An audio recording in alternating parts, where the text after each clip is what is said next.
আজব 4.5 মাসের বাবু। আপনারা দেখতেছেন যে ওর এই হাতটা খুব সুন্দর করে নড়তেছে, এই হাতটা কিন্তু নড়তেছে।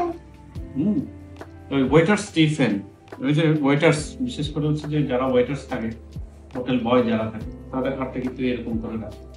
তাহলে একটা 4.5 মাসের বাবু, কি নাম দিল বাবু? রয়্যাল চাকমা। তার বাম হাতটা কিন্তু খুব সুন্দর করে সে নাড়াইতে পারতেছে, বাম হাতটা কিন্তু ওয়েটার স্টিফেনের মতো করে রাখা আছে। কেন এই জিনিসটা? এবার আপনি বলেন, আপনি ডেলিভারি কোথায় করিয়েছেন? বাবুর ওয়েট কত ছিল? 3.5 কেজি ছিল। আপনি কি নর্মাল ডেলিভারি করেছেন? Normal delivery. তো ইউজুয়ালি হচ্ছে যে বাচ্চা প্রসবের সময় বা ডেলিভারির সময়, যদি ডেলিভারির সময় যদি একটু কাটে, যদি একটু টান পড়ে, তাহলে বাচ্চাদের এই সমস্যাটা একটু হয়। ঠিক আছে? বাচ্চাদের আর একটা কমন সমস্যা হয়, এখানে তার ব্রাকিয়াল প্লেক্সাস ইনজুরির কারণে তার এই হাতের এই প্রবলেমটা হয়। ঠিক আছে? আরো কিছু ক্ষেত্রে হয় কি এই হাড়টাও ভাঙে, ক্লাভিকল ফ্র্যাকচার হয়। আর কিছু ক্ষেত্রে হচ্ছে এই হিউমেরাসটাও ভাঙে, আর কিছু ক্ষেত্রে পায়ের ফিমারটাও ভাঙে। ঠিক আছে? তো এই ডেলিভারির সময় তার ওই একটু ওজন হওয়ার কারণে এই হাতে, বিশেষ করে এখানে যে স্নায়ুটা আছে তার এখানে টানটা পড়ে গেছে। বাবা হাসিও না, হাসিও না, ঘুম। ঠিক আছে? এত সুন্দর করে হাসলে কেমন হবে? আসো। তাহলে ও তো আগে এই হাতটা নাড়াইতেই পারতো না, এখন তো আস্তে আস্তে করে পারতেছে। ঠিক না? এই আস্তে আস্তে পারাটাই হচ্ছে যে তার একটা পজিটিভ দিক।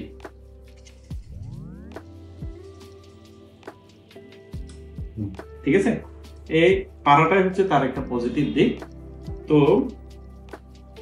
এই ধরনের ইয়ের ক্ষেত্রে যত দ্রুত একটু ফিজিওথেরাপি নেওয়া যায়, সে অনুযায়ী তার ইমপ্রুভমেন্টটা হয়। হ্যাঁ, কিন্তু অনেক ক্ষেত্রে যদি তার এই টান মানে প্রসব পরবর্তী যে তার ডেলিভারির সময় যে আঘাতটা, এই আঘাতটা যদি কম হয় তাহলে এর ইনজুরিটাও কম হয়। যদি একটু বেশি হয় তাহলে ইনজুরিটাও একটু বেশি হয়, কারণ তার এখানে যে স্নায়ুটা আছে ব্রাকিয়াল প্লেক্সাস বলে, ওখান থেকে এই পুরো হাতটা কন্ট্রোল করতে, তো ওখানেই তার সেই আঘাতটা। ঠিক আছে? তো আগে যেটা পারতো না, আগে নড়তোই না, বুঝতোই না, এই যে এটা আসতেছে, এটা কিন্তু একটা ভালো দিক, পজিটিভ দিক।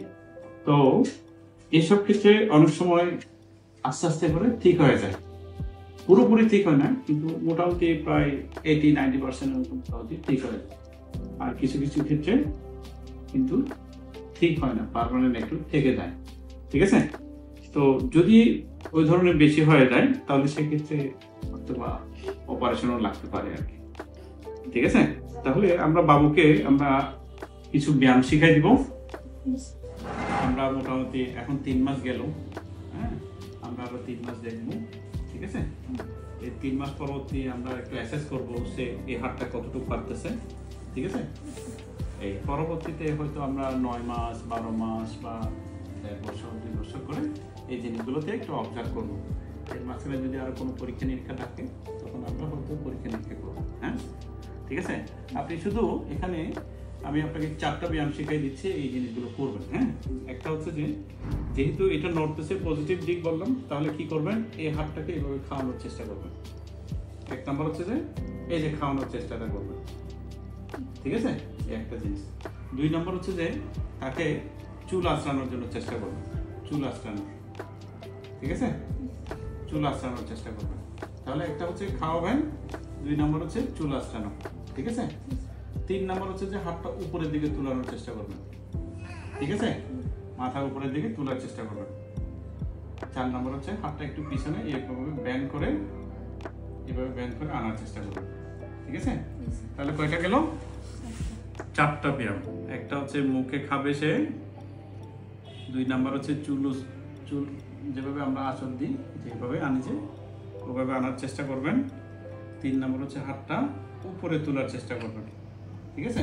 যে আমরা হাতটা উপরে তুলি না, এই। আর একটা হচ্ছে কি এটা আবার এই যে একটু ব্যান্ড করে পিছনে আনার চেষ্টা করবেন। হ্যাঁ, এই যে এইভাবে। তাহলে এই 4টা ব্যায়াম ওর জন্য আপনারা শিখাবেন। তাহলে দেখা যাবে যে তার মোটামুটি তার এই যে খাওয়ার, তারপর হচ্ছে চুল আঁচড়ানো, আমাদের দৈনন্দিন যে কাজগুলো আমাদের দরকার, কাপড় চোপড় পরার আপনি একটু ইয়ে করবেন, ইয়ে কি বলে দরকার সেগুলো সে মোটামুটি করতে পারবে। ঠিক আছে না বাবা? কাজু কাজু ঠিক আছে। তাহলে যা হয়েছে এটা মেনে নিতে হবে, আমরা একটু অবজারভেশনে রাখবো পাবো প্রোগ্রেসটা কতটুকু। আর আমি আপনাদেরকে একটা মেসেজ দিই, আমি প্রতি বছর এখানে একটা হেলথ ক্যাম্প করি শুধুমাত্র বাচ্চাদের নিয়ে। আমি গত 19 জুলাই করেছি, সামনের বছরও আমরা করব। এটা হচ্ছে আমাদের পেডিয়াট্রিক অর্থোপেডিক সোসাইটির তত্ত্বাবধানেই হয়, আর আমি এখানে মাধ্যম হিসেবে কাজ করি। স্যারেরা ঢাকা থেকে আসবেন, ঠিক আছে। আমি এই বছর 19 জুলাই 2025 করেছি, সামনের বছর 26 জুলাই করব, ঠিক আছে। তো আপনারা তখন আমাদের যারা শিশু অর্থোপেডিক সার্জন যারা আছেন, যারা খুব সুন্দর করে এই জিনিসগুলোতে আরো আপনাদেরকে পরামর্শ দিবেন, ঠিক আছে। মন ভালো হয়েছে? হ্যাঁ, দাদুর মন ভালো হয়েছে? হ্যাঁ, যাই হোক, এটা ঠিক হবে দাদু, আশাবাদী আমরা, আপনারা টেনশন করবেন না। ও সুস্থ হোক। বাবুর তো নাম জানা হইল না। ওই তো জানি তো, রয়্যাল চাকমা ভুলে গেছি যে এটা আপনি দাও বাবা। ওদা হচ্ছে ইয়ানি লত্তনি মাছ ধরছি। ঠিক আছে ও।